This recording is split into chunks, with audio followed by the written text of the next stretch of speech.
नाम जमालुद्दीन जाने मन जुम्मन जन्नती है, सुभान अल्लाह। तो गौसे आजम की बारगाह में आपकी बहन गई और आपने कहा कि बदियुद्दीन जिंदा मदार के पास चले जाओ, अंदाजा लगाओ किस शान के मालिक है जिंदा शाह मदार, अंदाजा लगाओ अल्लाह ने कौन सा मकाम दिया है। अल्लाह अकबर कबीरा। और आपका लक़ब है कुतुबुल मदार। कुतुब के माने होते हैं, कुतुब के माने होते हैं, कुतुब उस कील को कहते हैं, उस हिस्से को कहते हैं जिसके किनारे किनारे चक्की का पट घूमा करता है, जिसके किनारे किनारे चक्की का पट घूमा करता है। अल्लाह अकबर कबीरा। आप कुतुबुल इरशाद, कुतुबुल अक्ताब की पोस्ट पर फाइज हैं। और कुतुबुल मदार यानी जिस पर सारी विलायतों का दारो मदार है।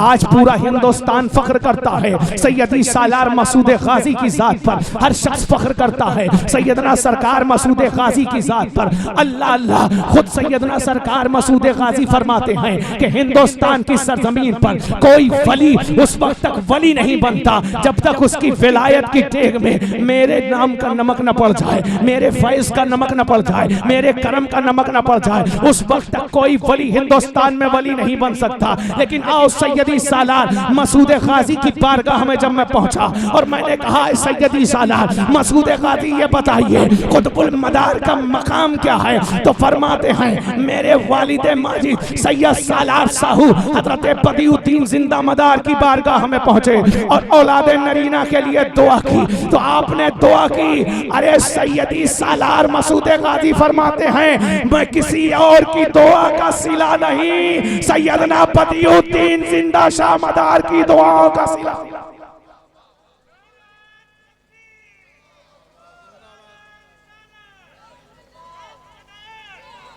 दम मदार, दम मदार, दम मदार, नारे हैदरी, नारे तकबीर, नारे रिसालत।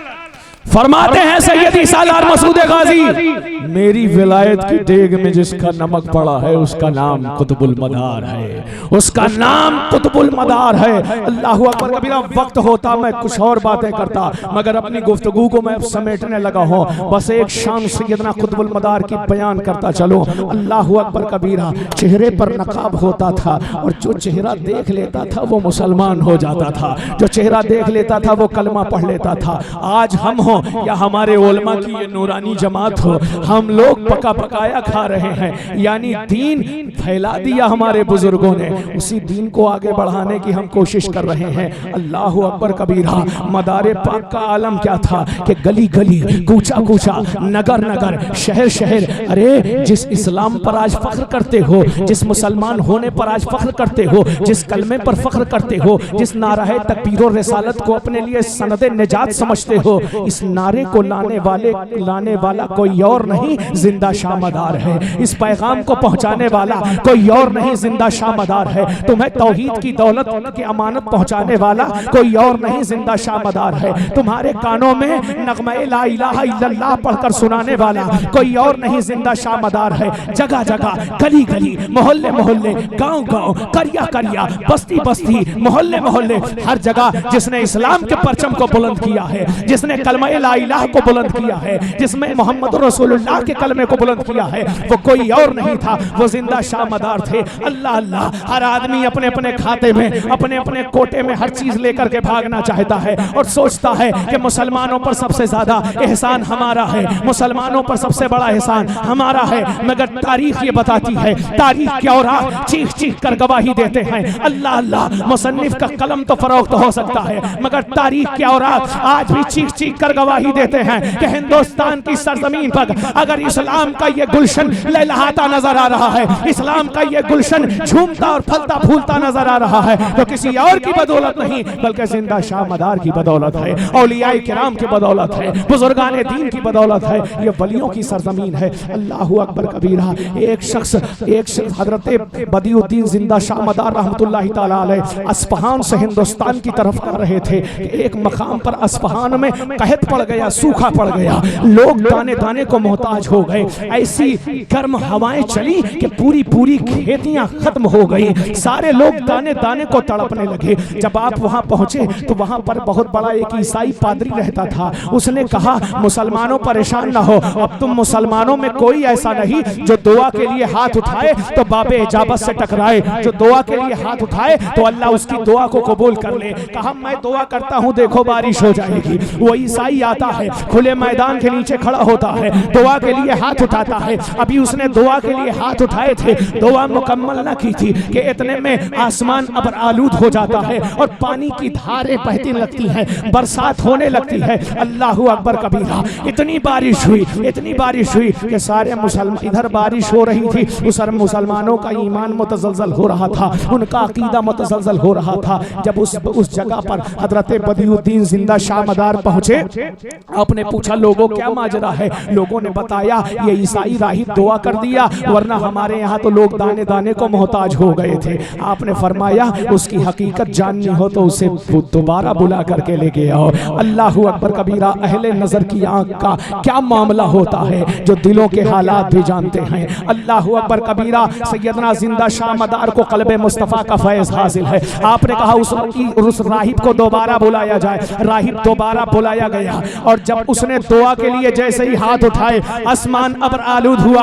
आपने अपने गुलाम से फरमाया, इसके हाथों में एक चीज दबी हुई है, जाओ उस चीज को छीन लो। वो खादिम दौड़ता हुआ गया और उस राहिब के हाथों से एक चीज को छीन लेता है। जैसे ही छीना, बादल वहां से रुखसत हो गए, बादल वहां से हट गए। उसके बाद आपने फरमाया, जालसाजी से काम लेता है। इतने में वो राहिब, ईसाई राहिब फरार इख्तियार करता है, छोड़कर भागने लगता है। अल्लाहू अकबर कबीरा। जब लोगों ने आपसे पूछा कि हुजूर ये माजरा क्या है, आपने फरमाया, वो एक वलीउल्लाह की खाई हुई हड्डी अपने पास रखता है।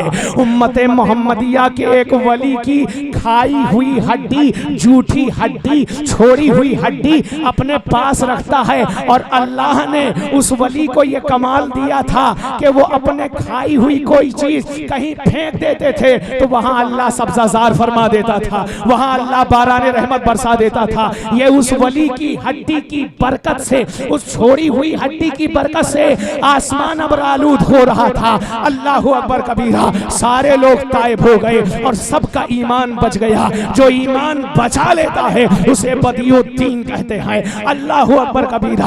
हर वली, किसी का नाम मोइनुद्दीन है, किसी का नाम कुतुबुद्दीन है, किसी का नाम फरीदुद्दीन है, किसी का नाम निजामुद्दीन है, किसी का नाम अलाउद्दीन है, किसी का नाम नसीरुद्दीन है, किसी का नाम अशरफ है। अल्लाह अल्लाह। मगर मेरे मदार को जिंदा शाह मदार कहते हैं, जिंदा शाह मदार कहते हैं। अल्लाह गोया रब ये चाहता है, वली तो हर वली जिंदा है, अपनी खबरों में जिंदा है। तू जिंदा है वल्ला, तू जिंदा है वल्ला। मेरे चश्मे आलम से छिप जाने वाले हर वली अपनी अपनी कब्रों में जिंदा है। मगर अल्लाह ने चाहा कि अगर वलियों की बुराई करने वाला कोई जिंदा शाह मदार तक पहुंचे और बुराई करना चाहे तो वो जिंदा शाह कह करके बुराई करे, ताकि दुनिया जान ले बुराई करने वाला मुर्दा है, अल्लाह का वली जिंदा।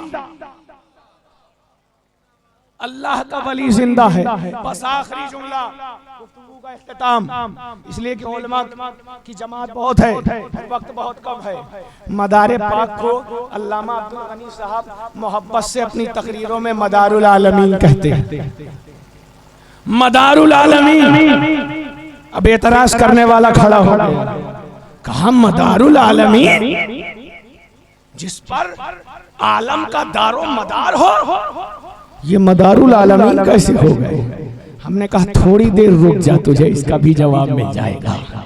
इसलिए कि अल्लाह वालों की बारगाह से कोई शख्स जो भी सवाल लेकर के आता है उसका जवाब उसे जरूर दिया जाता है। मदारुल आलमीन। मैंने कहा नादान, मेरे नबी की शान क्या है? मेरे नबी की शान क्या है? कहा मेरे नबी की शान वमा अरसलनाका इल्ला रहमतल लिल आलमीन है। मैंने कहा सुन, मदार उस नबी का नवासा है जिसका नाना रहमतुल लिल आलमीन है। मदार उस दादा का पोता है जिसका दादा मौलाए आलमीन है। मदार उस दादी का पोता है जिसकी दादी सैयदतुन निसा निसाइल आलमीन है। मदार उस अपने दादा का पोता है जिसका दादा सैयद शुहदाइल आलमीन है। मैंने कहा जिसका नाना रहमतुल लिल आलमीन हो, दादा मौलाए आलमीन हो, दादी सैयदतुन निसाई आलमीन हो, और जिसका दादा शुहदाए आलमीन हो, उसका लाडला बेटा अगर मदारुल आलमीन हो तो इसमें हैरत की क्या बात है, इसमें ताज्जुब की क्या बात है। इसलिए कि बेटा फातिमा ज़हरा के गुलशन का एक चमकता हुआ फूल है, आले नबी है, औलादे अली है, और ये दुनिया नबी की आल से खाली रही। और नबी ने फरमाया था खुतबा हज्जतुल वदा के मौके पर, अना तारिकुन फीकुमुस सकलैन किताबुल्लाह व इतरती अहले बैती फइन तमस्सकतुम लन तदिल्लु। मैं तुम में दो भारी चीजें छोड़े जा रहा हूं। या रसूल अल्लाह, भारी, रसूल जिसे भारी कह दे उसके भारी होने की क्या कंडीशन होगी। रसूल कह रहे हैं मैं तुम में दो भारी चीजें छोड़ दे रहा हूं। कुरान, कुरान उठाया, अरे कुरान पढ़ते हो ना, तो कुरान उठाया है, कितना वजन है, उठा लेते हैं कि नहीं उठा लेते। शक में मुब्तला न रहिए, यकीन की दौलत हासिल कीजिए। अरे भाई कुरान उठा लेते हैं कि नहीं उठा लेते। फरमाया कि तो भारी चीजें छोड़ रहा हूं, ये कुरान एक अहले बैत। अब अहले बैत कितने भारी, पता क्या चला, इस भारी होने का मफहूम यह है कि कुरान यूं तो उठाना आसान मगर उस पर अमल करना बड़ा मुश्किल है। कुरान उठाना तो आसान लेकिन अमल मुश्किल। इसलिए रसूल ने कहा भारी, और कहा मेरी अहले बैत, क्योंकि इनका साथ निभाना भी बड़ा मुश्किल, इनका साथ देना भी बड़ा मुश्किल, इनका जिक्र करना भी बड़ा मुश्किल, इनकी शान बयान करना भी बड़ा मुश्किल। इसलिए दोनों भारी चीजें हैं। फाइन तमस्सकतुम, इन दोनों को पकड़े रहोगे, लन तदिल्लु, कभी गुमराह न होगे। अल्लाह की बारगाह में दुआ है कि अल्लाह अज़्ज़ व जल हम सबको बारगाह औलिया का सच्चा खादिम बनाए और सैयदना सरकार बदियुद्दीन जिंदा शाह मदार से